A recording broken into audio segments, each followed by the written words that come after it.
Ang malalaking strawberry finches ay pulang-pula sa halos buong katawan except sa itim na stripe sa may bandang mata, lower belly at pakpak.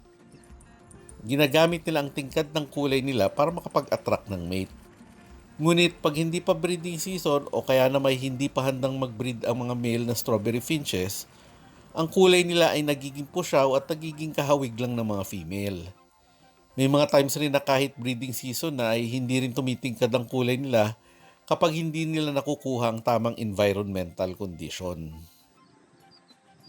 Ang mga babaeng strawberry finches naman ay medyo grayish-brown ang kulay at yellow-orange ang underbelly. Pero kagaya ng mga male na strawberry finches, nawawala rin ang tingkad ng yellow belly nila kapag hindi pa breeding season at nagiging kulay gray na lang at medyo kamukha ng diamond firetail.